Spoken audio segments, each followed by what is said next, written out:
Another thing that I've learned throughout the years in my own therapy and just work and everything, just my life, is to know those warning signs about myself, to know so that I don't have to hit that rock bottom again before I start taking care of myself.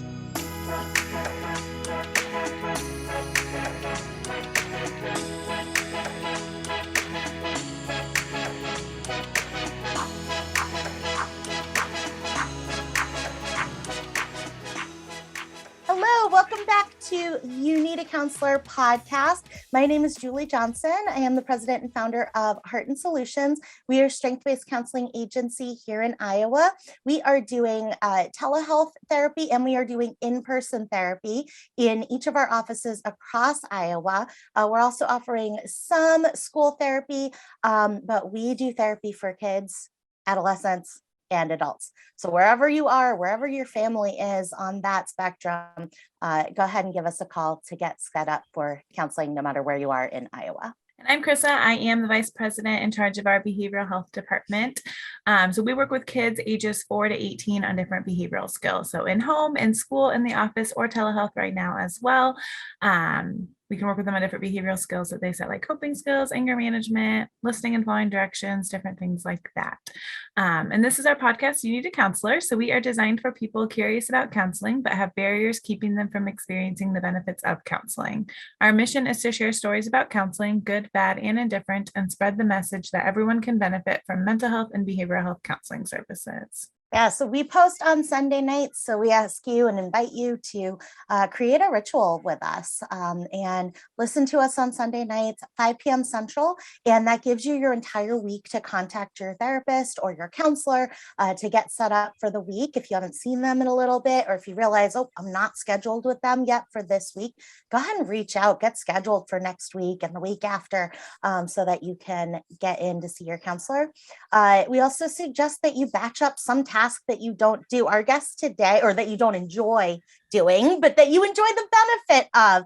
Our guest today and we share the task of, we are meal preppers. And so Sunday nights are a great time to do meal prepping. And if you are a meal prepper, put the podcast on, okay? Our guest last week shared that because she edits the videos, she does that on the same day that she sees her counselor. And a lot of times she said that brings things up for her that she goes, oh, I want to make sure I talk to my counselor about that, that thing that guest said or talked about.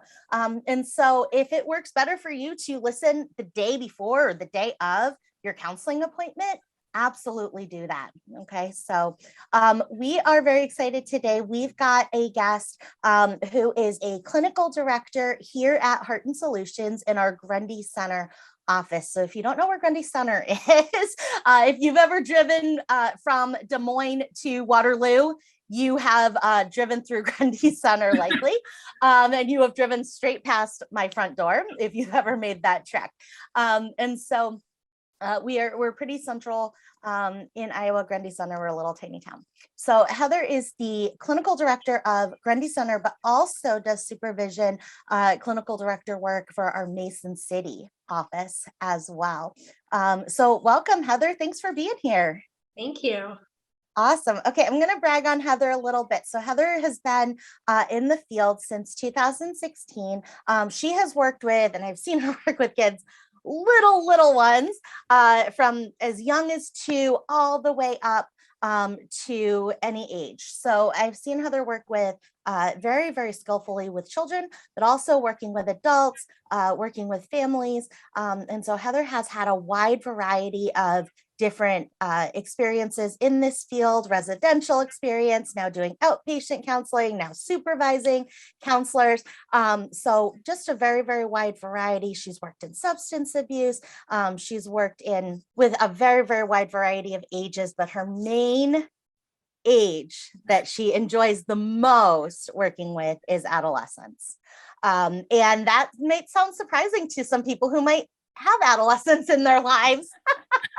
That somebody would be most passionate about working with adolescents. But that is why we are so excited to welcome Heather here and invite Heather here. So Heather, tell us about working with adolescents, with working with teenagers. Why? Well, okay, to start, I remember being a teenager, obviously, and it was a really, really hard, challenging time in my life. And so I just really try and bring that perspective into working with teenagers because it's even if you don't have mental health issues on top of, teenagers are going through a hard time, hormones, changes, transitions. You're in this weird period between being like a little kid and being an adult. Sometimes you're treated like a kid, sometimes you're treated like an adult. Expectations are changing and confusing. It's just a really wild time of life. And then when you add in anxiety or depression or ADHD, trauma, all these other mental health things on top of that, it's just a really challenging time. And I love helping teenagers work through all of that. Absolutely. So you've identified adolescence as, hey, this was a hard, I remember going through all of those things. And these are the things that you're describing. A lot of them are just normal teenage things. But even in the best of circumstances, being a teenager and being an adolescent is hard. It is Mhm. hard. And that support is so necessary during all of those transitions that, like you said, they happen every day. Something is new, something is changing within our lives at that age, and that seems to be an age where you feel like there's a lot of need for that support, but there's also a lot of impact Mhm. with that support. Yeah, definitely. I think there's a lot of opportunity for growth and really discovering who you are and building healthy, good habits that will carry throughout the rest of your life and serve you in a lot of good ways. Absolutely. So tell us about some of the interventions that you like to use as a counselor when working with adolescents and teenagers. What are some of your favorites? Sure. I love doing artsy stuff, especially with kids and well, teens who don't consider themselves very artistic, because it's kind of fun to see what comes out of that when they're a little nervous or they're not used to doing that kind of thing. I think that's fun. I like to talk a lot about like family relationships because I think so much of what we learn and who we become comes from those family relationships and what we have experienced from childhood on up. And then I also really like focusing on communication and boundaries because I think those are areas that when I work with like adults, those two issues, communication and boundaries, can make or break so many different things in our lives for us. And again, if you can kind of work on that as adolescents and make that part of your healthy habits and your style and personality, I think that can really help you out a lot. Yeah, nobody teaches us boundaries in our world. Our counselors do. Nobody taught me that. You know, like we get modeled different ways of expressing boundaries, different ways of reacting to boundaries, different ways of accepting boundaries or not, right? From other people. We get modeled that through the adults in our lives. So our guardians, our parents, our teachers, our family members, our friends, we get modeled those things, but they're not always the way that we're not seeing our best way to be able to handle and set and respect the boundaries of ourselves and other people. And I think that boundaries is such a funny thing to learn through watching. It's so open to interpretation, right? There's so much interpretation in terms of understanding somebody else's boundaries, and boundaries are all about ourselves and setting them for ourselves, with other people, right? So it's funny to see that from an outside perspective, and that's how we learn about it, is by watching other people do it for themselves. We're totally different, and boundaries are so different, but we learn them from watching. Mhm. And so we learn a lot of good habits and we learn a lot of bad habits when we do boundary setting, and we see certain healthy boundary setting happen, and then we see somebody else not respect that boundary setting or not accept that boundary setting. And then I think a lot of times we get afraid then to set the boundary. We go, oh, it was the boundary that caused that conflict, or it was the boundary that caused that challenge. And really what it was that it's two people. It takes two people to set, uphold, and then respect a boundary. And sometimes when that does not work, we attribute it to the boundary itself, and then we get scared to set them, right? What if they don't accept it? What if they don't, whatever? We got to be okay with that. But counseling, that's where we're learning it. We're learning how to do that in counseling. So I love that. And then the communication piece. as well. What are some of the biggest challenges you think that adolescents are facing and dealing with? I think adolescents get a lot of mixed messages from so many different directions in their lives, from parents and family members to friends, peers at school, and then just social media is such a huge, huge influence, for better or worse. There's lots of really, really great things on the internet, and there's a lot of really, really troubling things on the internet. And adolescents don't always have the skills or even like the brain development to be able to sort through that. And so helping them kind of figure out how to make decisions and what to listen to and who to listen to, can be really, really challenging for teens. Coping with the fact that our brains are not fully developed at that age, Yeah. you know, when we're 13, 15, in some ways we're being treated like an adult. And then in other ways, we cannot process things the way that we will when we're 28 and 35 and 62. We're not physically able to, but we look like a grown up.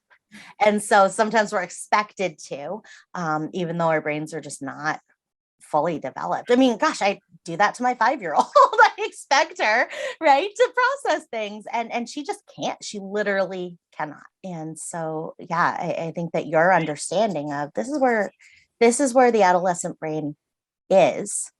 And so I want to work with that client or that child or that teenager where they are. And you talked about kind of control, right? In our world when we're a teenager, and we don't get very much. There's not a lot of things that we get to control when we're a teenager. And so coping with that lack of control can be so difficult. If somebody's listening and they've got a teenager, right? You're working with families as well on those communication skills, because that is a two-way street. Yeah, definitely. Like you said, it always takes two people to send and receive a message or any type of communication, body language, whatever. There's so many pieces that go into communication. Tone of voice is really, really big for a lot of teenagers and parents.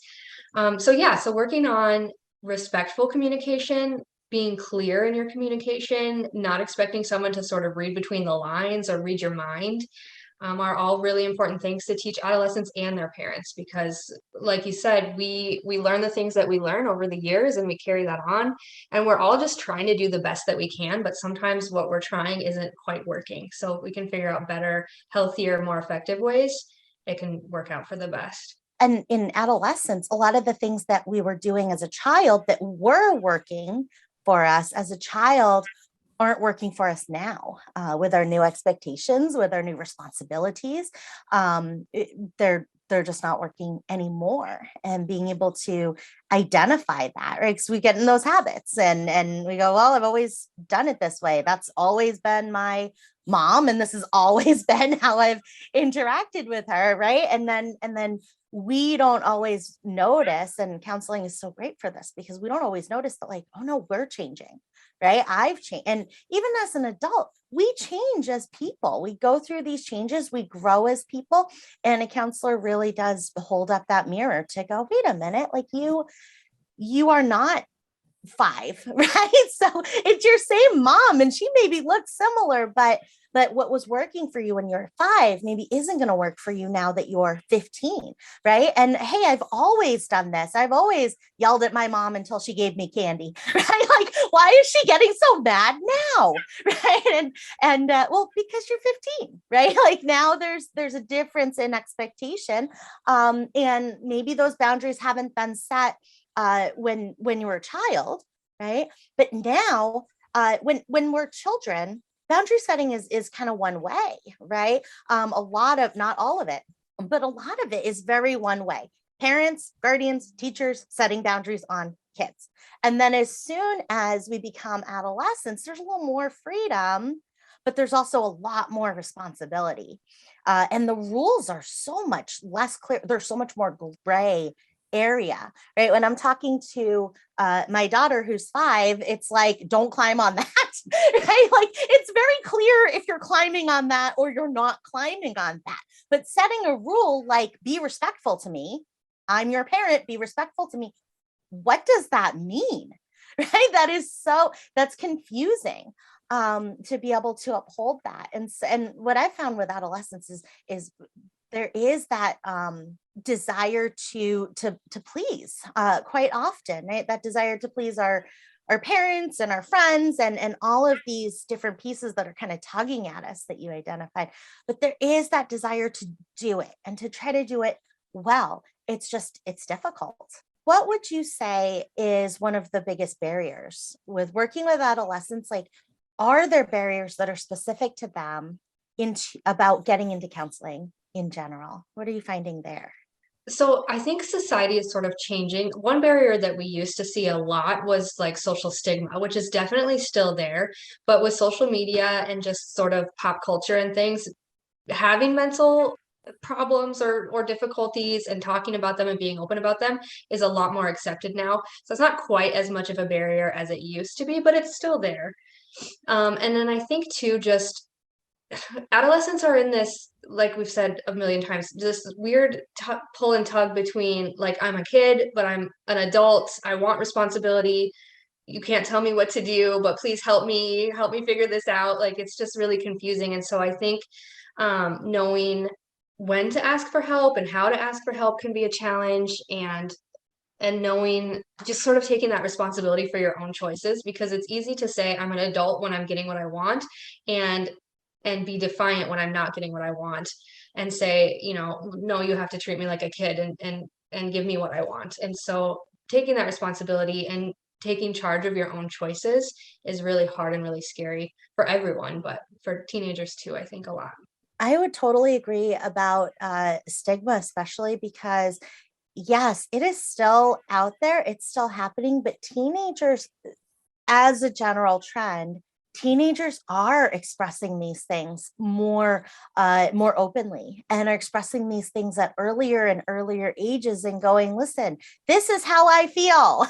I am a person. I am a human. I have rights. I have human rights even when I am 15. I have human rights even when I am 5. And I have the right to my experience, and I have the right to share my experience. And the celebration of that always just gives me chills, right? Like, I have chills talking about it, because even as I was growing up, like, we didn't say those things. We didn't share those things. And that was not that long ago. You guys, I just turned 37 a couple of days ago, or a week or so ago. And we just didn't do that as teenagers. And I remember going to counseling for the first time when I was 13, and I did not want to do it. I was so afraid. And I didn't talk to that counselor whatsoever. Like, I stared at the wall. And the thing was that person let me do it. And that was the only time I didn't have to perform. Like, I didn't have to be on. I'm not saying anything negative about my parents that, like, oh, they made me perform, but I was an only child. And in a high performance environment culture. In that session was the only time that I didn't have to be on. I could, like, literally not say anything to you and be in the same room with you. I remember Chrissa and I used to spend so much time together when we worked together at our previous job. And I remember saying to Chrissa one time, and I was like, this is going to sound like an insult, so please just know that, like, this is a big compliment.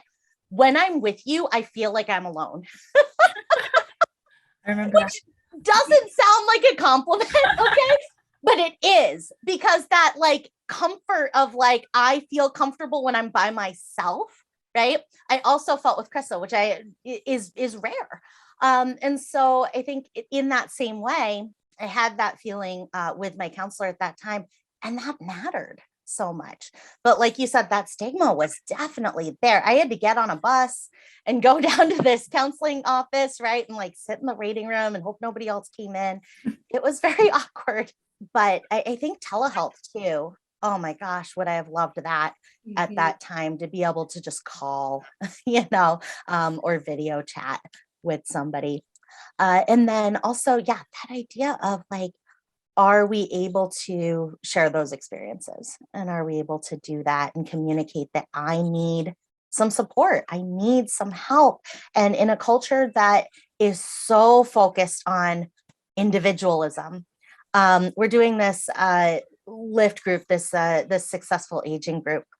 And there's a lot of focus on, we teach kids to be independent. Like from the time that we're doing sleep training with kids, right? Talking about, we had an episode where we were talking about, co-sleeping and all the challenges. I'm a co-sleeper. Like there's a lot of challenges with that because we're in a society that says that is an individual person, that person should sleep in their own room. And you're like, that person is 3 months old, and so, or that person is 5 years old. Like that's still there all the time. And I was telling a story at that group about how that morning I had yelled at my kid to put her shoes on. My kid had said, I can't tie my shoes. She's 5. I can't tie my shoes. And I had said, you are 5 years old. You need to put your shoes on. Right. And most people would not listen to that and be like, that's a bad mom. And I'm not saying that's being a bad mom. I'm saying that what I was doing in that moment was was moving that cycle forward of you are independent. You need to be independent in order to be successful in this world and in this life, right? But in the aging group, they were talking about how you get told that your entire life. And then when you get older and you need help putting your shoes on again, you've been so trained not to ask for help, right? And not to admit that I need help putting my shoes on, because when I did that as a child, my mom said, you are 5 years old, you put your shoes on yourself. And that was such an epiphany for me. And I think that what you're talking about with adolescents holds true as well. We spend so much time with children all the way up until they're a teenager saying, you need to learn how to be independent. You need to learn how to be independent. And then they become adolescents and we need dependence. We need interdependence at that age. And so what a challenge that really is, asking for help as an adolescent, maybe because of some of the messages we get innocently as kids about asking for help. Yeah. Do you find that that's challenging with adults as well, asking for help? Yeah, definitely. Yeah. Absolutely. I think it's like you said, you were talking about sort of towards elderly end of life type limitations and restrictions on our abilities. And I think even as adults, like it's hard to admit that I'm not able to do the thing that I want to do or the thing that I'm trying to do. It's really, it feels like almost shameful or embarrassing or defeating or like I'm weak. And that's really just not the case. Like, I mean, we all have to learn things over and over again. We never like finish learning we're never done. So I think just knowing that things change in life, we change in life, the people around us change, and we have to know to adapt to that. And we don't always know how. So if you could have some help adapting to whatever the circumstances are in your life, that's definitely nothing to be ashamed of. And I love that you bring up shame in that context, because shame holds us back so much. And one of the things about counseling is that, shame, just in what counseling is, allows us to voice that shame and shine light on it, so that it can't survive anymore when somebody else knows, and somebody else knows who we are, knows how we are, and still supports us, still thinks we are a worthwhile human. That's huge. And that is such a better place to be than I need to be perfect and everybody thinks needs to think that I'm perfect, right? And if I'm not perfect, oh my gosh, what's going to happen to me, right? We can't have that. We got to let that light in. And counseling is such a great way to do that. But like you said, it's a barrier to it, but it's also why we need it. So there is a little bit of a chicken and an egg. Sometimes clients will say, I want to do counseling, but I don't feel like I'm in a place yet to do it. And absolutely, right? Sometimes it's not the right time logistically. But if the barrier is, well, I don't feel like I'm a good enough person yet to get to do it, that is an indication, like, just get in the door, just sit in the seat. You don't have to believe that you deserve it or that you are worthy of it. You just have to get in there, because that is the path to feeling like you're worthy. And so we ask everybody to give their favorite quote. And you said, live the life you love and love the life you live. Tell us about that. What does that mean to you? That quote has two parts to it, and for me, it really means two different things. So one is love the life you live. So build gratitude and appreciation of the life that you have and all of the things that you have and the things that you can do and your abilities and your relationships, and just really come to appreciate what you have. And then the second part is live the life you love. And I think that part is about building and shaping your life to be what you want it to be, which is within all of our power. We all have the ability to make changes, to move our life in the direction that we want it to go. So having gratitude for where we are now and moving towards where we want to be is really important. And I love that that quote says, and, because sometimes sometimes there's this sense that it's one or the other. Like if you have gratitude, then you can't grow. And if you have, right. And so sometimes people will be like, I can't give myself credit for what I've done, because then I won't have shame driving me to do the next thing, right? Or I can't move towards something, towards my goal, because then I would be kind of saying that, you know, what I was doing before wasn't good enough, right? And so that's what happens when we put an or there, right? Live the life you love or love the life you have. When there's an or there, there's that dichotomy that keeps a lot of people stuck, right? We get stuck. We go, oh my gosh, I want to get better at playing the piano, but if I practice, does that mean I'm not good now? Right? Those kinds of things. And what you have here in this quote is an and, because both are true and they don't have to replace each other. This reminds me of that quote, you know, the grass is greener where you water it, right? Kind of thing. Because you can you can live the life that you love, and you can love the life that you have now. You can do both. You can build towards them. And it doesn't make you ungrateful, right? It just makes you a human that can do both at the same time. I mean, I think there's like this sense that as humans, we can either, that our emotions are one dimensional. And, you know, as I'm teaching my 5-year-old emotions, and even when we do emotional bingo, when we do emotional Jenga, emotional Uno, in BHIS and in therapy, there is still a sense of one dimensionalness with feelings, right? What are you feeling? I'm feeling angry. What are you feeling? I'm feeling sad. But really, I'm feeling angry, and I'm feeling sad, and I'm feeling hopeless, and I'm feeling helpless, and I'm feeling lonely, and I'm feeling frustrated, and I'm feeling at peace at the same time. Like, what's that about? Right? And so like all these conflicting emotions that we have, and all of these also conflicting identities that we all hold, you know. I mean, Heather, you and I, we hold that identity of who we are as our to our kids, and then Chrissa, it's who are we to our partner, and how those don't always mesh. They just don't. And it's being able to live in both, and living in the dichotomy, and living in the fact that they don't line up evenly. We are not a puzzle of puzzle pieces. A lot of times you'll see that imagery of like a person, right? And it's all these puzzle pieces and they kind of come together. It's not. We're a bunch of different shaped rocks from a gravel driveway stacked on top of each other, right? We're not a puzzle that goes together in those clean pieces. And I think that this quote really highlights that there's overlap as these rocks are like stacked on top of each other, right? They're not fitting in with each other, and that's okay. I think that's a really important message. Very, very cool. So what made you want to be a counselor?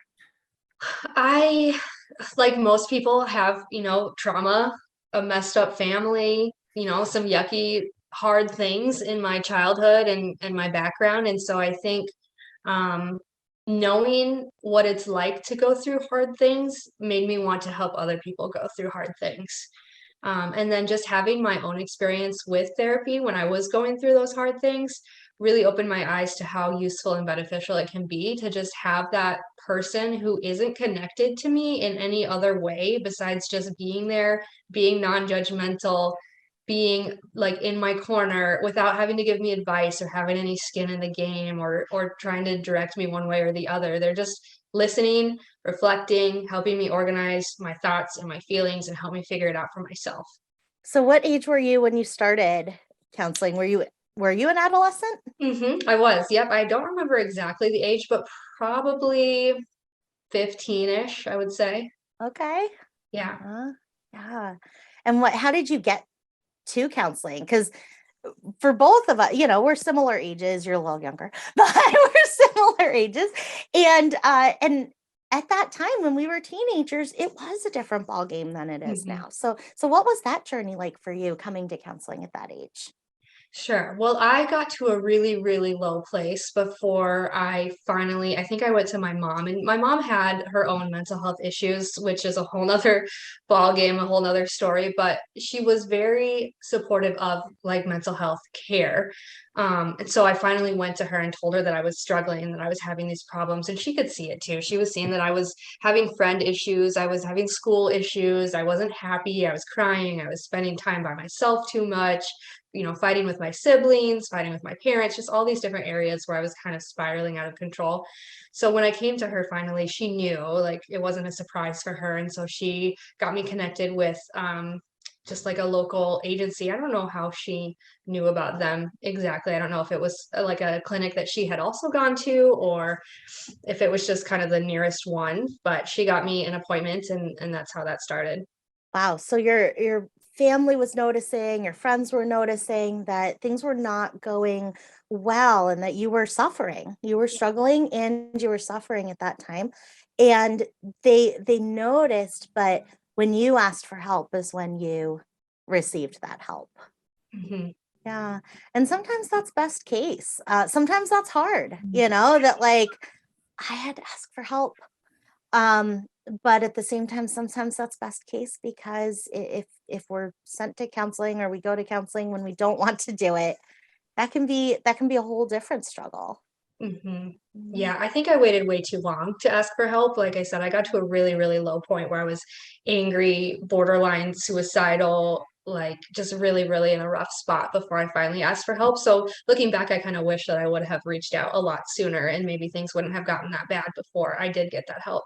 Were there ways that you were asking for help without asking for help? Does that make sense? So it sounds like you went and said, I need help. I need to see somebody. I need to do something. But were there ways that you were, because we all ask for things that we need and we all get our needs met in all different ways. Were there ways that you were asking for help prior to saying, I need help? Sure. I mean, I wasn't quite at the point where I was self-harming yet, which is one of the ways that a lot of teens start sort of asking for help without asking for help. I wasn't quite at that point, but I was very close. And I was just like having a lot of attention seeking behaviors that I didn't mean, like I didn't know consciously that I was looking for attention, but I was doing a lot of things that was getting attention from my friends and my family and other people in my life, for better or worse. It wasn't obviously the best ways to get that attention, but it was sort of working for me until I actually, used my voice to ask for help. So definitely some behaviors and acting out and arguing and things like that. I mean, those are the kinds of things that a lot of times we do get kiddos referred to us and sometimes it's more like, okay, these behaviors are troubling to me because they're disruptive. Mhm. But sometimes it's, hey, these behaviors are troublesome to me because I can see that there's pain.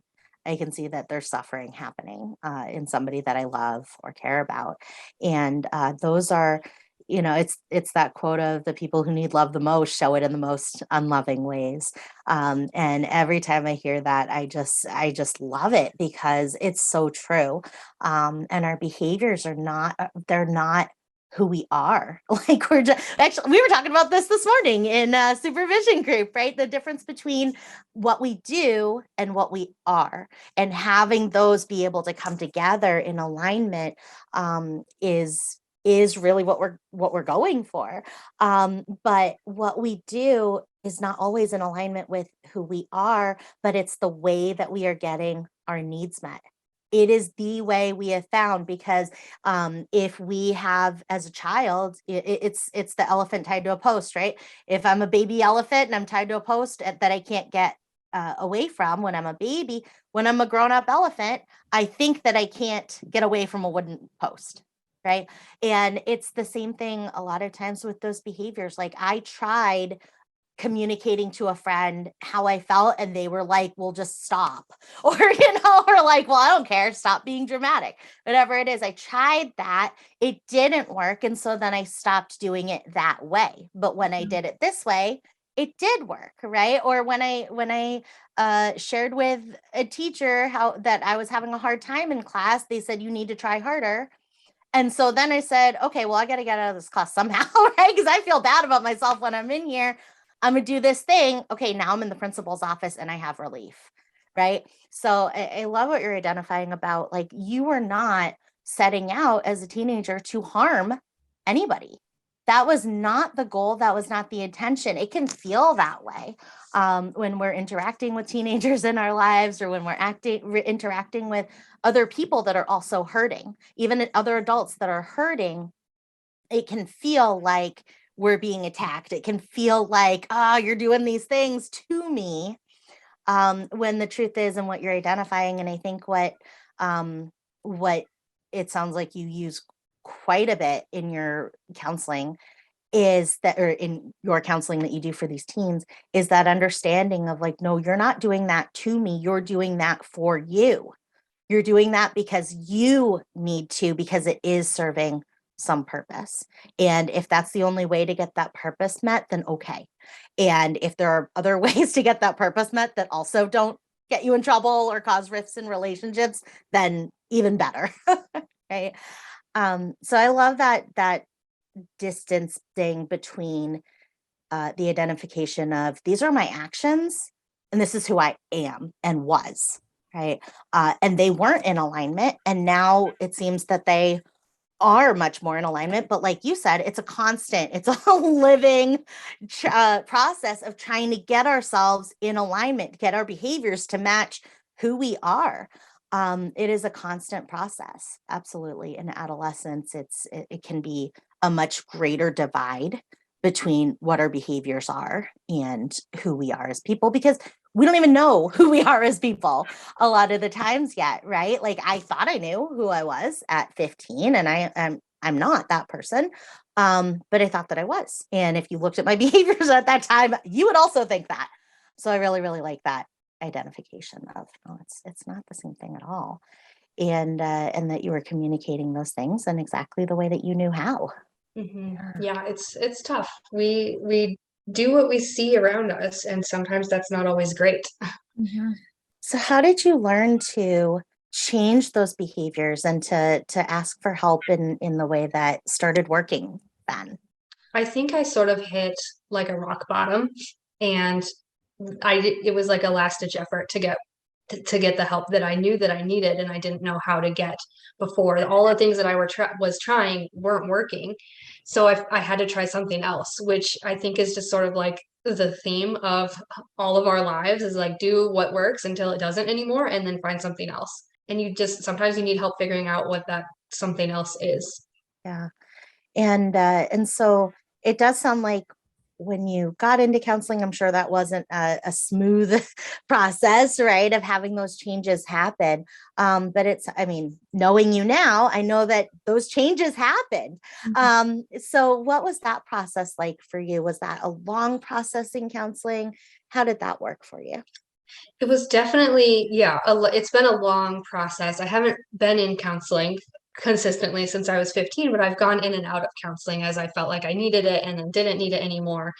But a lot of the work that I've done is sort of figuring out how I feel about myself and the pressure that I've been feeling throughout my life to be perfect and to do things perfect.